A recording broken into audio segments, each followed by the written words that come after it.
Yume Nikki. Does this game even need an introduction? Well, I'm going to give it one anyway, so if you don't like it, you can click off the video now, you fuck. Why is my viewer retention so low? Yume Nikki is an RPG horror game that was released in 2004 by the indie game developer Kikiyama. Yume Nikki has to be one of the most influential games of all time. Honestly, it's so crazy how influential this game ended up being. This was a game made by a single person that inspired so much to come out afterwards. I think the only other game that comes even a little close to being a single developer game with this much influence is Five Nights at Freddy's. Even then though, Five Nights at Freddy's really only inspired its many fan games. Yume Nikki though, even though it does have a plethora of fan games, it inspired many indie game staples that are a mainstay in video game conversation. Lisa the First, Omori, Doki Doki Literature Club, Undertale, all of these games took direct inspiration from Yume Nikki. So for such an influential game, this has to be one of the most engaging gameplay experiences of all time. Such a rich story, emotional beats, many things to do. So without a moment longer, what do you do in this game? That's it. Yume Nikki is the definition of a walking simulator. So for a game where you virtually do nothing, why is it so universally loved, and how did it become one of the most influential video games of all time? So I misled you a little bit. There is a goal to the game of Yume Nikki. You don't just walk around.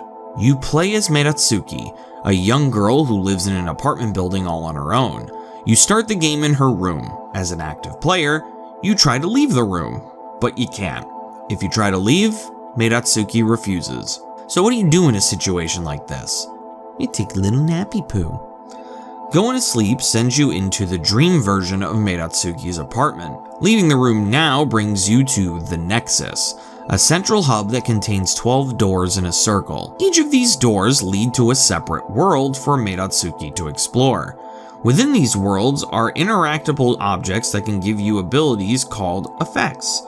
These effects can have practical uses like this hand ability that teleports you back to the Nexus without having to wake up, or you can just get some poop hair. Yuck. There are 24 of these effects to collect throughout this giant map. When you get all of the effects, you must then drop them as eggs in the Nexus. Once you do this, you wake up, go outside to see a stepladder on the balcony, then take a diving leap off the side of the building. That's Yume Nikki. Except, it's not. It is so much more than that. The one thing that really brings intrigue to this game is that the entirety of it is surrounded in mystery.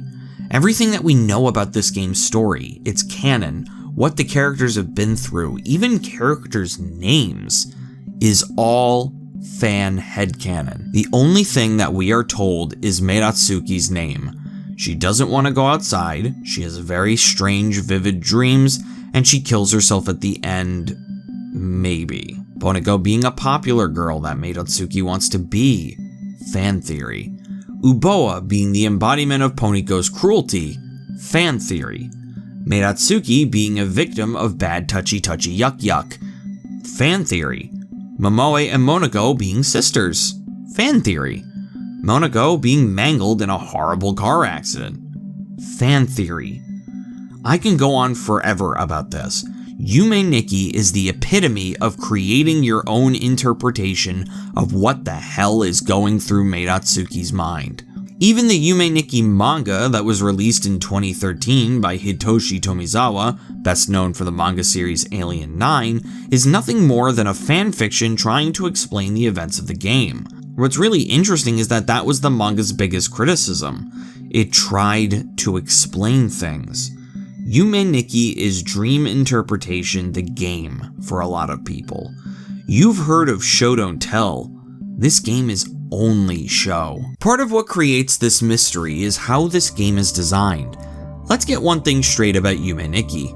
Even though this game has a goal and an ending, this game does not care if you beat it. According to a HardcoreGaming101.net article, Yume Nikki is not without its faults. One could try to cop out by saying that it's these problems are what make the game so esoteric and intriguing, but that is no excuse.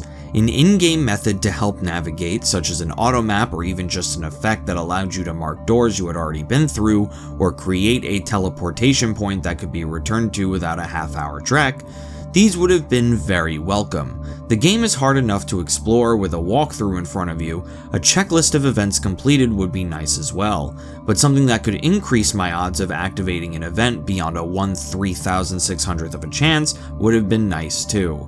If future updates of the game are released, it will be interesting to see how the game's issues are handled, hopefully without hurting the unique character of the game. And I can't help but disagree with the sentiment of this criticism. I think it misses the point the game is trying to convey. Yume Nikki translates to English as Dream Diary. Yes, it is called this because the game sees Mei Natsuki having a bunch of dreams and then recording them in her own dream diary. But that's not the only reason for the title. The reason the game gives you no direction, no map, no hint as to where the effects are, is because it wants you to wander aimlessly throughout this dreamscape. This game wants you to create your own dream diary. According to the one interview Kikiyama ever did, which was with Toby Fox of Undertale fame, Kikiyama confirmed that he has played LSD Dream Emulator, so one can speculate that he looked to that as inspiration. For those who don't know about LSD, it's a hallucinogenic drug that people use recreationally. I'm just kidding. LSD Dream Emulator was a game released on the PlayStation in 1998 exclusively in Japan. The producer and director of this game was Japanese surrealist artist Osamu Sato. Osamu Sato was known for his music and his photography in the 1980s, but didn't become well known worldwide until he dipped his toe into video games. His two most popular being Eastern Mind: The Lost Souls of Tong Nu, and his magnum opus, LSD Dream Emulator. Sato rejected the idea of making a traditional video game and was more into the idea of creating an interactive art piece. In LSD, you explore giant worlds where even just as much as walking into walls can teleport you to another wacky randomly generated world. This game was meant to feel like the fleeting, insane, surreal world of dreams. This game has absolutely no objective whatsoever. Just explore, have dreams, and see what happens. That's it. I think it is safe to say that if Kikiyama has played and is a fan of the ideas of LSD Dream Emulator, then it wouldn't be crazy to think the same explorative philosophies wouldn't be applied to his own game. Speaking of Kikiyama, he is also involved in the intrigue this game brings to the table. It would be one thing if a game was full of mystery, but the creator had an active presence and talked about the game often. Kikiyama, however, is just as mysterious as the game is. Kikiyama literally just dropped this game and then disappeared. He was so inactive that it was pretty widely believed that Kikiyama actually died in 2011 when Japan was ravaged by enormous earthquakes. The only confirmation that we got that he wasn't dead is the fact that Yume Nikki got a Steam release that was approved by Kikiyama himself. Other than that though, Kikiyama never makes any appearances anywhere, never talks about his game, and never does interviews. Except for one time. As alluded to before, Undertale creator Toby Fox had the opportunity to interview Kikiyama for a Famitsu article. Toby Fox, being Toby Fox and also understanding the minimalist mystery of Kikiyama was part of the intrigue, conducted the interview with the stipulation that Kikiyama could only answer with yes or no. The takeaway from this interview that truly intrigued me is what I want to leave you guys off with. Yume Nikki, this giant surrealist art piece that revolutionized the indie game space as a whole, is not even a finished game. Yume Nikki is on version 0.1 and has been for the past 19 years. Despite that, Kikiyama confirmed in the interview with Toby Fox that Yume Nikki is not finished yet. Whether he is still working on it or even plans on finishing it is yet to be seen. My hope is that all this finished version of the game does is just expand the worlds even bigger and gives us more effects to play with. I don't think the game will give us more story or explanations or anything like that, because that would actively go against what the game is going for. Yume Nikki is truly your own personal dream diary. Thank you everybody so much for watching. I love gushing about Yume Nikki because it truly is one of my favorite games. I didn't even get to talk about the stuff I wanted to touch upon, like the music of this game and the sequel, Yume Nikki Dream Diary. If you guys want me to cover that or any of the many Yume Nikki fan games in future videos, please let me know in the comments below. Now that spooky season is here, I decided I'm going to talk about my favorite indie horror games from the 2000s.